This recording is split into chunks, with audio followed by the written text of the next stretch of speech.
پورے محلے میں بی بی جی کی دھوم مچی ہوئی تھی۔ ان کی دعاؤں میں بڑا اثر تھا۔ لوگ دور دور سے ان کے پاس دم درود کروانے آتے تھے۔ جادو جنات کے مریض بھی ان کے پاس آتے۔ وہ جادو جنات کے ستائے ہوئے لوگوں کا بھی علاج کر دیا کرتی تھی۔ ایسے مریض بھی ان کے پاس صرف ایک ہی بار آتے تھے، انہیں دوبارہ آنے کی ضرورت ہی محسوس نہیں ہوتی تھی۔ بی بی ایک بار میں ہی ان کا مسئلہ حل کر دیا کرتی تھی۔ جہاں پر بی بی کے چاہنے والے بہت زیادہ تھے، وہیں پر حاسد اور دشمن بھی تھے، جو بی بی کو ماضی کے حوالے سے تانے دیتے کہ ماضی میں وہ کس طرح سے رہتی تھی۔ کچھ لوگ تو بی بی کا مذاق اڑاتے تھے کہ وہ ماضی میں کس طرح سے رہتی تھی۔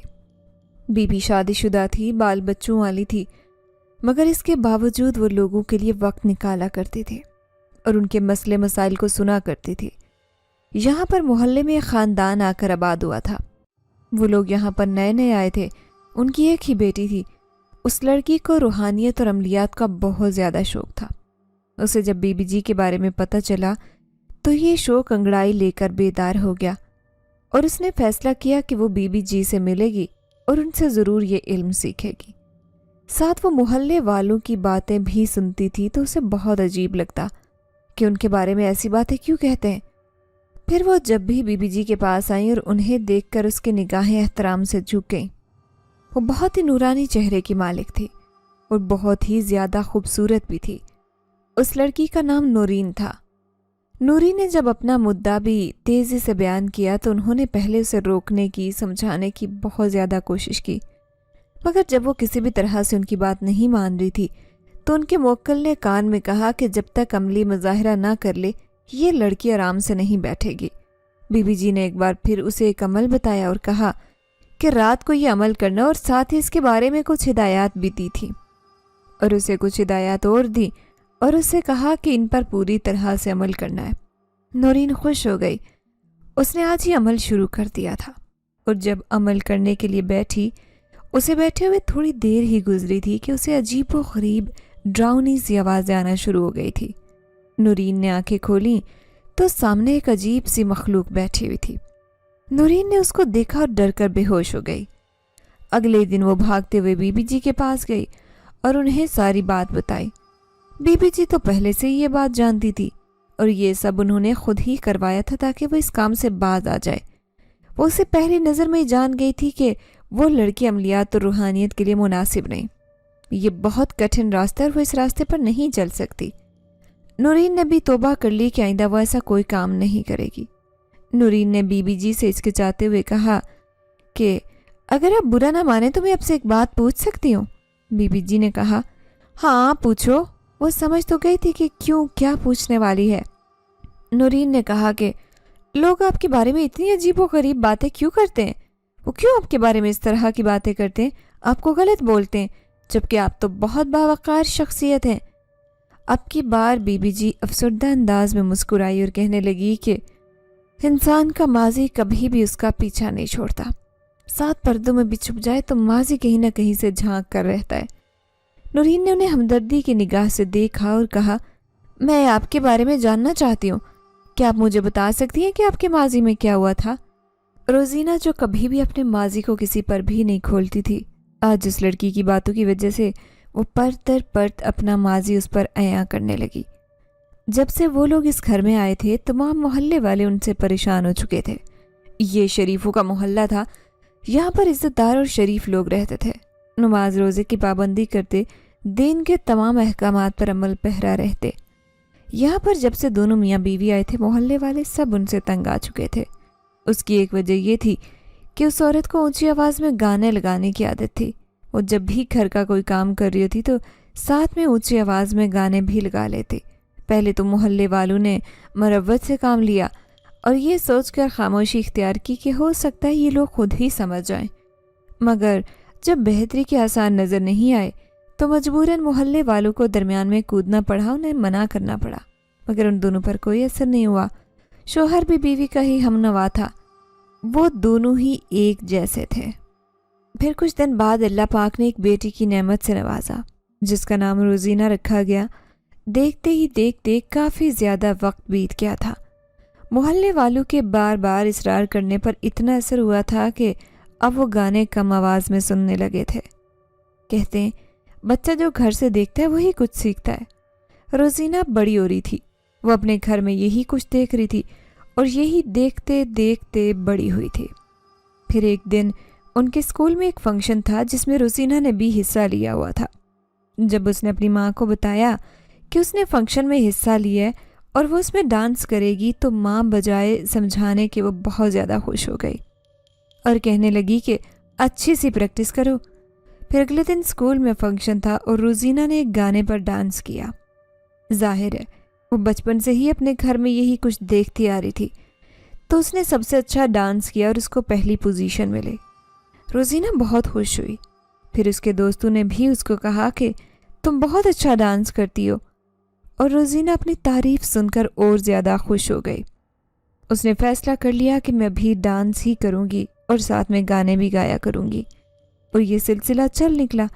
شادی بیاہ کے موقع پر اور اسکول کالج کے ایک ایک فنکشن میں وہ ڈانس بھی کیا کرتی تھی اور گانا بھی گایا کرتی تھی۔ جتنا اچھا وہ ڈانس کرتی اس کی آواز بھی اتنی ہی پیاری تھی۔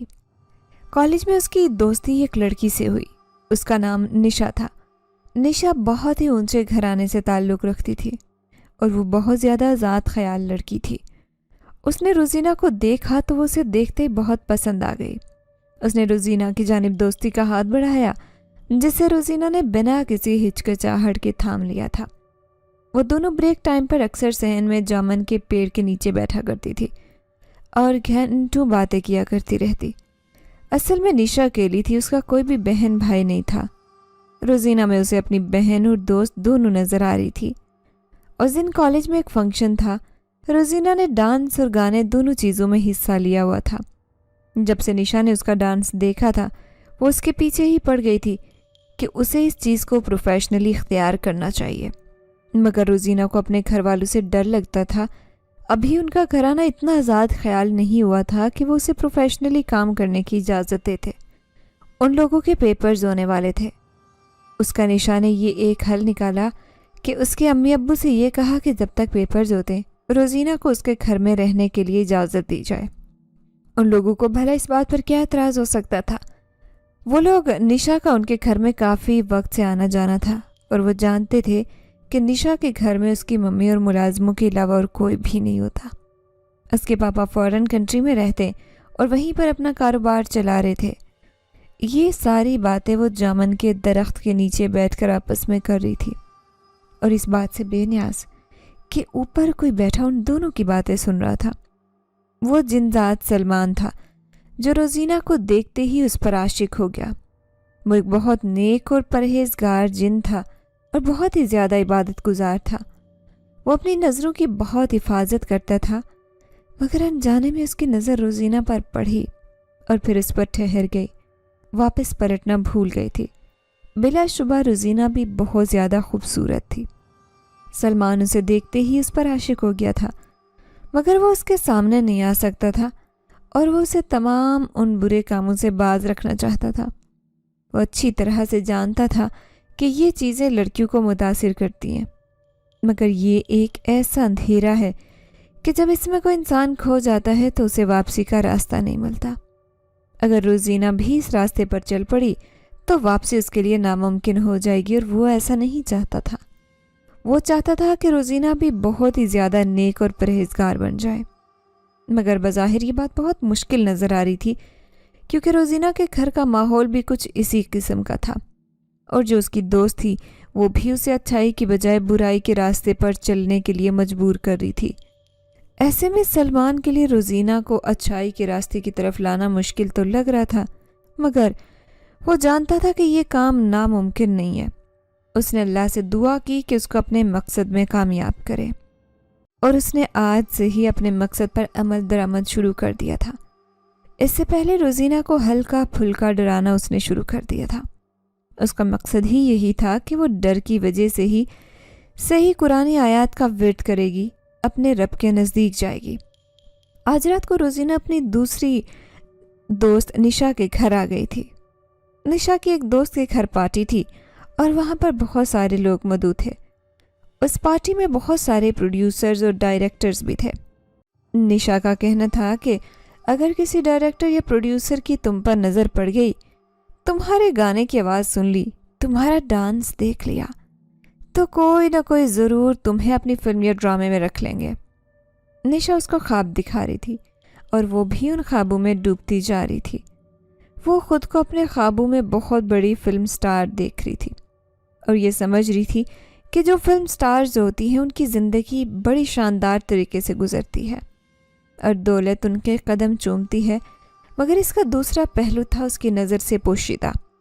وہ نہیں جانتی تھی کہ اس کا ایک سیاہ باب بھی ہے، یہ ایک دلدل ہے جو اس میں اتر جاتا ہے وہ اس میں دھنستا ہی چلا جاتا ہے، مگر یہ پہلو روزینہ کی نظر سے پوشیدہ تھا۔ وہ تو اس کا صرف روشن پہلو دیکھ رہی تھی اور سوچ رہی تھی کہ کس طرح سے وہ اپنا نام بنا سکتی ہے۔ وہ جانتی تھی کہ اگر کلب میں اسے کسی پروڈیوسر ڈائریکٹر نے پسند کر لیا تو اس کا کام آسان ہو جائے گا اور وہ اسے کسی فلم یا ڈرامے میں کاسٹ کر لیں گے۔ اسے گھر والوں کی طرف سے کوئی مسئلہ نہیں تھا۔ وہ جانتی تھی کہ وہ اپنے ماں باپ کو اس بات کے لیے منا لے گی، انہیں قائل کر لے گی اور وہ اس کی بات مان جائیں گے، کیونکہ وہ بچپن سے ہی یہی ماحول اپنے گھر میں دیکھتی آئی تھی۔ اسے پورا یقین تھا کہ اس کے ماں باپ بھی اس کی بات پر اعتراض نہیں کریں گے، مگر وہ قبل اس وقت کسی کے ساتھ کوئی بھی بات نہیں کرنا چاہتی تھی۔ آج اسے نشا کے ساتھ اس پارٹی میں جانا تھا۔ نشا اور وہ دونوں ایک بہت اچھے پارلر سے تیار ہو کر آئی تھی۔ آج روزینہ کسی پری کی مانند لگ رہی تھی۔ سلمان ان دونوں کے ساتھ ساتھ تھا۔ سلمان نے جب روزینہ کو دیکھا تو دیکھتا ہی رہ گیا۔ وہ اس قدر حسین تھی کہ آج تک اس نے اتنی حسین لڑکی پوری زندگی میں نہیں دیکھی تھی، مگر اس لڑکی میں ایک تو یہ خامی تھی کہ وہ بگڑی ہوئی تھی، دوسرا وہ آدم زادی تھی۔ سلمان تو کبھی بھی اس کو اپنا نہیں سکتا تھا، اس کے ساتھ شادی نہیں کر سکتا تھا، ہاں مگر وہ اس کے ساتھ محبت ضرور کر سکتا تھا، اور محبت کا تقاضا یہ تھا کہ وہ اسے راہ راست پر لے کر آتا، اسے غلط راستے کی طرف نہ جانے دیتا۔ اور محبت تو یہی ہے کہ انسان دوسرے کی خامیوں کو خوبیوں میں بدلنے کی کوشش کرے۔ سلمان نے سوچ لیا تھا کہ وہ آج روزینہ کو اس پارٹی میں نہیں جانے دے گا۔ ابھی وہ دونوں وہاں سے نکلنے لگی تھی کہ نشا کے نمبر پر اس کی دوست کی کال آ گئی کہ آج پارٹی کینسل ہو گئی ہے، وہ ان لوگوں سے معذرت چاہتی ہے کہ تم لوگ کو اتنی تکلیف اٹھانی پڑی، میں تم لوگوں کو پہلے اس بارے میں نہیں بتا سکی، عین وقت پر اطلاع دینے پر معذرت چاہتی ہوں۔ مگر نشا کا غصہ کسی طور پر کم نہیں ہو رہا تھا۔ وہ کلب میں جانے کی بجائے گھر واپس آ گئی تھی اور اگلا دن ان لوگوں کے لیے حیرت کا باعث بنا جب صبح صبح نشا کی وہ دوست اور وہ گھر آ گئے۔ بہت وہ غصے میں لگ رہی تھی۔ وہ آتے ہی شروع ہو گئی کہ میں نے یہ پارٹی خاص تمہارے کہنے پر تمہارے لیے رکھی تھی اور تم آئی کیوں نہیں؟ تمہیں میں اتنی کالز میسیجز کیے، تم نے کسی کا بھی جواب نہیں دیا۔ نشا اور وہ ایک دوسرے کی طرف دیکھ رہی تھی کہ یہ کیا کہہ رہی تھی۔ اس نے خود کال کر کے منع کیا تھا۔ نشا نے جب موبائل دیکھا تو اس پر کسی قسم کی کوئی کال میسج نہیں تھا، مگر نور کے انداز سے لگ رہا تھا کہ وہ سچ کہہ رہی ہے۔ قبلہ کی جانب منہ کیا، سچ کیا تھا جھوٹ کیا تھا ان دونوں کو سمجھ نہیں آ رہا تھا۔ اس کے بعد 3 اور دوستوں کے گھر پارٹی تھی جہاں پر پروڈیوسر اور ڈائریکٹرز موجود تھے، مگر یہ لوگ وہاں پر بھی نہیں جا سکے۔ کبھی گاڑی راستے میں خراب ہو جاتی، کبھی کوئی اور ایمرجنسی ہو جاتی۔ نشا غصے میں روزینہ کو کہتی تھی کہ تمہارے نصیب میں ماڈل یا اداکار بننا نہیں ہے، تم کبھی بھی کوئی گلوکار یا ڈانسر نہیں بن سکتی۔ جب تمہیں میں کسی ایسی جگہ پر لے جاتی ہوں تو کوئی نہ کوئی مسئلہ بن جاتا ہے، کوئی نہ کوئی ایسی پریشانی بن جاتی ہے۔ فی الحال ابھی اس سلسلے کو رہنے دو اور پیپرز کی تیاری کرتے ہیں، اگر نمبر کم آ گئے نا تو ممی ڈیڈی سے بہت زیادہ بے عزتی ہوگی۔ پھر وہ دونوں پیپرز کی تیاری میں جت گئی تھی اور انہیں پڑھنے کے علاوہ کسی چیز کا ہوش نہیں تھا۔ جب پیپرز ختم ہو گئے تو روزینہ اپنے گھر میں واپس آ گئی تھی، مگر اب اس کے دماغ میں یہ بات جڑ پکڑ چکی تھی، اس نے شوبز میں جانا ہے۔ سلمان یہ سب کچھ دیکھ اور سمجھ رہا تھا۔ وہ سوچ رہا تھا کہ ایسا کیا کیا جائے کہ یہ لڑکی سدھر جائے اور اس کام سے باز آ جائے۔ اس کے ذہن میں ایک آئیڈیا آیا۔ اس نے سوچا کہ خواب کے ذریعے وہ روزینہ کو ڈرائے گا، دھمکائے گا اور اسے یہ بتائے گا کہ جو کام وہ کرنے جا رہی ہے وہ غلط ہے اور اس کام کے اسے کون سے نتائج بھگتنے پڑ سکتے ہیں۔ رات کو روزینہ جب سو رہی تھی تو اس نے بہت ہی عجیب و غریب قسم کا خواب دیکھا تھا۔ اس نے دیکھا کہ خاردار جھاڑیوں سے اٹا ہوا ایک راستہ ہے جس پر روزینہ ننگے پاؤں بھاگ رہی ہے۔ بھاگتے بھاگتے اس کے پاؤں میں کانٹے چبھنے لگتے ہیں، وہ اسے بہت ہی زیادہ تکلیف دہ محسوس ہونے لگتے ہیں اور خواب میں بھی اس تکلیف کو بہت شدت سے محسوس کر رہی ہوتی ہے۔ اسے بہت زیادہ درد ہو رہا ہے اور وہ چیخ چلا رہی ہوتی ہے۔ وہ اپنے امی ابو کو آواز دینے لگتی ہے اور اس کی آواز جیسے گونج کر رہ جاتی ہے۔ یہ بالکل ایک چٹیل میدان ہوتا ہے جس میں خاردار جھاڑیاں پڑی ہوتی ہیں۔ وہ جدھر بھی پاؤں رکھتی ہے اس کے پاؤں میں کانٹے چبھنے لگتے ہیں۔ وہ اپنی مدد کے لیے لوگوں کو پکارتی ہے مگر کوئی بھی اس کی مدد کو نہیں آتا۔ اچانک سے ایک غائب سے آواز سنائی دیتی ہے کہ یہاں پر تمہاری مدد کے لیے کوئی بھی نہیں آئے گا، یہاں پر تمہارے صرف نیک اعمال کام آئیں گے، جو تم نے نیک کام کیے ہوں گے وہی تمہیں بچا سکتے ہیں اور یہاں سے نکال کر لے جا سکتے ہیں۔ اپنے نیک اعمال کو پکارو، اپنی نیکیوں کو بلاؤ۔ جن لوگوں کے ساتھ نیکی کی ہے، جو نیک کام کیے، ان کو بلاؤ، وہ تمہاری مدد کریں اور یہاں سے تمہیں نکال کر لے جائیں۔ زوبیہ نے بہت زیادہ سوچنے کی کوشش کی کہ اس نے کون سی نیکی کی ہے جس کو وہ پکار کر اپنی مدد کر سکے اور یہاں سے نکل سکے، مگر سوچ سوچ کر بھی اسے کوئی نیکی یاد نہیں آ رہی تھی۔ اسے بچپن سے لے کر اب تک کا سارا وقت یاد آ رہا تھا جو اس نے غفلت میں گانے بجانے میں گزارا تھا۔ اب اس میں اس کا اتنا بھی قصور نہیں تھا، اس نے گھر کا ماحول ہی ایسا دیکھا تھا، تو جو کچھ اس نے اپنے گھر میں دیکھا وہی کچھ اس نے سیکھا تھا، وہی کچھ وہ اپنی زندگی میں کر رہی تھی۔ آواز پھر سے آئی، بلاؤ اپنی نیکی کو۔ زوبیہ نے مری مری آواز میں کہا، مجھے اپنی کوئی نیکی کوئی اچھائی یاد نہیں آ رہی۔ آواز پھر سے سنائی دی، اچھا تو پھر کسی ایسے شخص کو بلاؤ جو تم سے بہت محبت کرتا ہو اور وہ تمہیں یہاں سے بچا کر لے جائے۔ اب کی بار زوبیہ نے بڑی شدت سے اپنے ماں باپ کو اور تمام سہیلیوں کو پکارا جو اس کے ساتھ دوستی کے بہت دعوے کرتی تھی، مگر یہاں پر کوئی بھی اس کی پکار کا جواب نہیں دے رہا تھا۔ اب آواز دوبارہ سے گونجی، اب بتاؤ کیسے نکلو گی یہاں سے؟ یہاں سے نکلنے کا تو ایک ہی راستہ ہے اور وہ تھا اچھائی کا، نیکی کا۔ تمہاری اچھائی اور نیکی تمہیں یہاں سے بچا کر لے جا سکتی ہے، مگر افسوس تم نے زندگی میں کوئی نیکی ہی نہیں کی ہے اور نہ ہی کوئی تم سے ایسی محبت کرتا ہے جو تمہیں یہاں سے بچانے کے لیے آئے، اسی لیے تمہیں سزا کاٹنی ہوگی۔ اب کی بار زور زور سے وہ رونے لگی اور اس سے معافیا مانگنے لگی، کہنے لگی، مجھے ایک موقع دے دو، میں اب کبھی کوئی ایسا کام نہیں کروں گی، میں اب نیکی ہی کروں گی، اچھائی کے کام کروں گی، تم بس مجھے ایک موقع دو۔ اب کی بار آواز نہیں گونج تھی، ہر سو خاموشی چھائی ہوئی تھی۔ زوبیہ بار بار چلانے لگی، رونے لگی، خدا کے لیے میری پکار کا جواب دے دو۔ ایک اور آواز گونجی کہ مجھے اس کی کیا گارنٹی ہے کہ تم اب کوئی غلط کام نہیں کرو گی، نیکی کے کام سر انجام دو گی۔ زوبیہ نے کہا، میں وعدہ کرتی ہوں کہ میں اب ایسا کوئی کام نہیں کروں گی، اگر کیا تو آپ مجھے اس سے سخت سزا دینا۔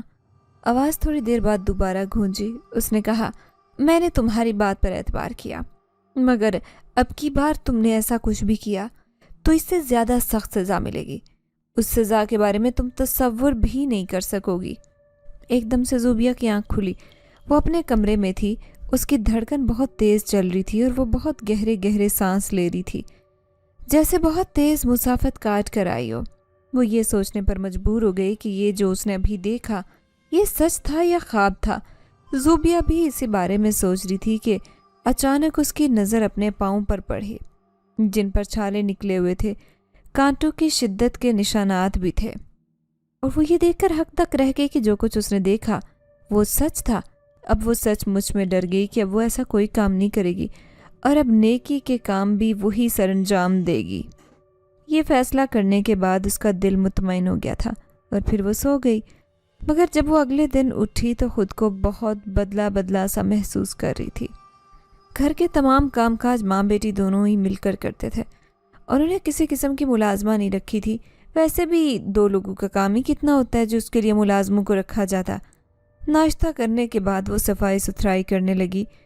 سب سے اس کی تلخ کلامی اس کی اپنی ماں کے ساتھ ہوئی تھی، جنہوں نے اپنے پرانے گانے لگا دیے تھے۔ یہ سن کر زوبیہ کو کوفت محسوس ہونے لگی، اسے ایسے لگنے لگا جیسے اس کا دم گھٹنے لگا ہے۔ اسے اپنا خواب یاد آ گیا جو کبھی بھی اپنی ماں کے ساتھ غصے میں وہ نہیں بولتی تھی، مگر اب وہ سخت غصے میں آ گئی اور اپنی ماں سے غصے میں بولی، یہ گانے ہر وقت کیوں لگائے ہوئے ہوتے ہیں؟ اس کی ماں حیرت سے دیکھنے لگی کہ آج سے پہلے تو زوبیہ نے ایسا کبھی نہیں کہا تھا، اچانک اسے کیا ہو گیا ہے؟ پھر جب ظہر کی نماز کا وقت ہوا تو زوبیہ نماز پڑھنے کھڑی ہو گئی تو اسے یاد آیا کہ اسے تو نماز پڑھنا آتی ہی نہیں۔ اسے اپنے رب سے بہت زیادہ شرمندگی ہوئی۔ اسے بچپن میں ہی قاری صاحب نے نماز سکھائی تھی، مگر اس کے بعد زوبیہ نے کبھی نماز پڑھی نہیں، اس لیے اسے نماز بھول گئی تھی اور اب اس کی آنکھوں میں آنسو آ گئے تھے۔ اس نے سوچا تھا کہ وہ نماز کو دوبارہ سیکھے گی اور پھر عصر کے وقت اس نے فیصلہ کیا۔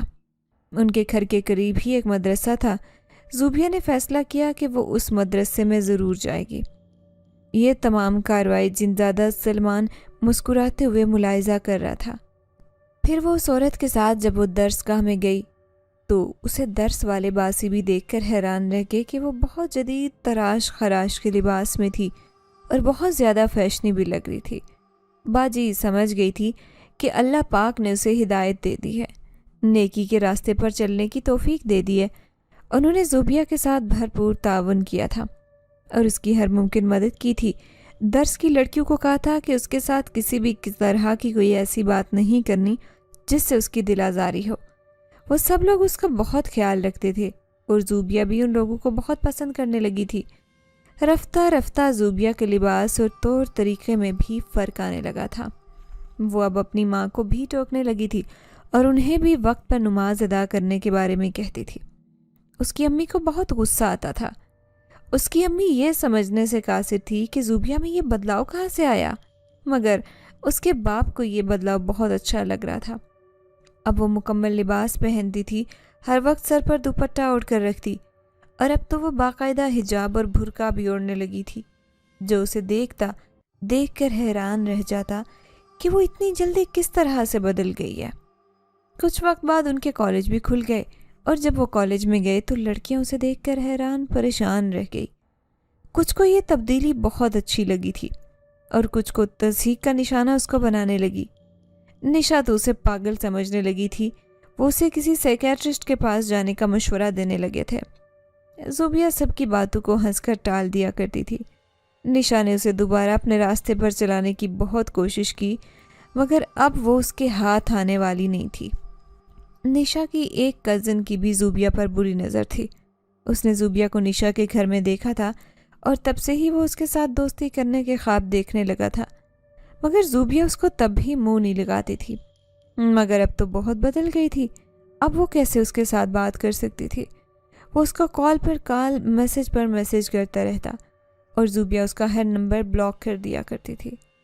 سلمان یہ سب کچھ دیکھ رہا تھا اور سمجھ رہا تھا وہ تب تک ہی انسانی معاملات میں دخل اندازی نہیں کر سکتا تھا جب اسے بہت زیادہ ضرورت محسوس نہ ہو، اور ایک دن سلمان کو اپنی موجودگی ظاہر کرنی پڑی اور اب زوبیہ بہت کچھ سوچنے پر مجبور ہو گئی۔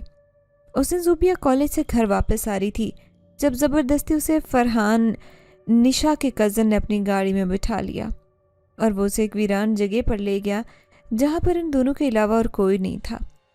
زوبیہ نے بہت زیادہ شور مچانے کی کوشش کی، مگر وہاں اس کی آواز سننے والا کوئی بھی نہیں تھا۔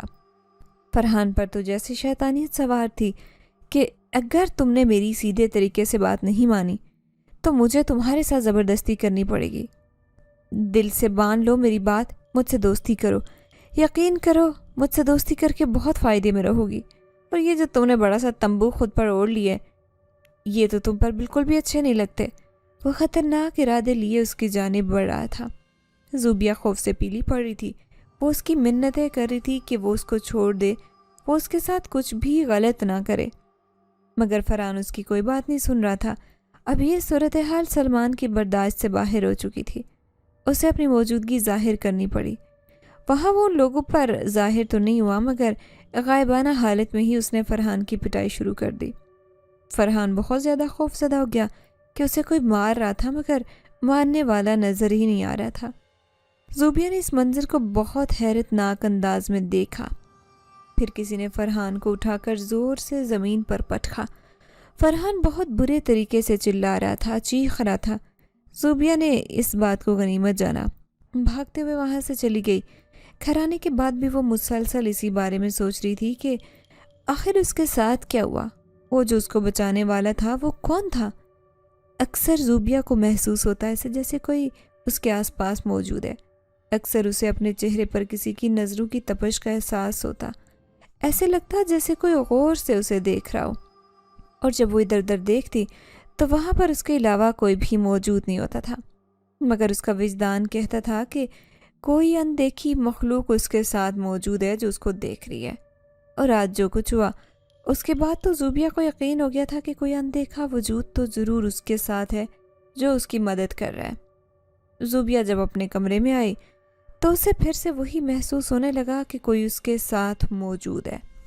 اب کی بار اس نے ہمت کر کے پکارا اور کہا کہ کون ہے؟ ایسے کیوں اسے لگتا کہ جیسے یہاں پر کوئی ہے جو میرے ساتھ ہے مگر مجھے نظر نہیں آ رہا، اور جس نے آج میری مدد کی، جو کوئی بھی ہے خدا کے لیے میرے سامنے آ جاؤ، مجھ پر اپنا آپ ظاہر کرو، اپنے بارے میں بتاؤ۔ اس کا یہ کہنا تھا کہ تھوڑی دیر کے بعد اس کے سامنے اندھیرا دھواں نمودار ہوا، پھر ایک ہیولے کی شکل اختیار کر گیا۔ اب وہ ہیولا ایک منظم صورت اس کے سامنے تھا۔ زوبیہ نے اس کو دیکھا تو دیکھتی ہی رہ گئی۔ وہ بہت ہی حسین اور دلکش نوجوان تھا، اور ایسا حسن اس نے اپنی زندگی میں کبھی نہیں دیکھا تھا۔ جوان کہنے لگا، اگر آپ خدا کا واسطہ نہ دیتی تو میں کبھی آپ کے سامنے ظاہر نہ ہوتا، ہمیشہ اپنا آپ سے چھپا کر رکھتا۔ ضیاء نے اس سے پوچھا کہ مجھے اپنے بارے میں کچھ بتاؤ، تم کون ہو، مجھے کیسے جانتے ہو، اور آج میری مدد کیوں کی؟ وہ نوجوان کہنے لگا کہ میرا نام سلمان ہے، میں ایک جن زادہ ہوں، میں قبیلہ جنات کے سردار کا بیٹا ہوں، اور تمہارے کالے جامن کا جو درخت ہے میں اس پر کافی وقت سے رہ رہا ہوں، اور جب تم اپنی دوست کے ساتھ کسی کلب میں ڈانس کرنے، گانا گانے کی بات کری تھی تو تب میں سن رہا تھا۔ میں نے تبھی فیصلہ کر لیا تھا کہ تمہیں اس گناہ کے کام سے ضرور روکوں گا، تمہیں کبھی ایسا نہیں کرنے دوں گا، اور تمہیں خواب کے ذریعے بھی میں نے ہی ڈرایا تھا تاکہ تم راہ راست پر آ جاؤ۔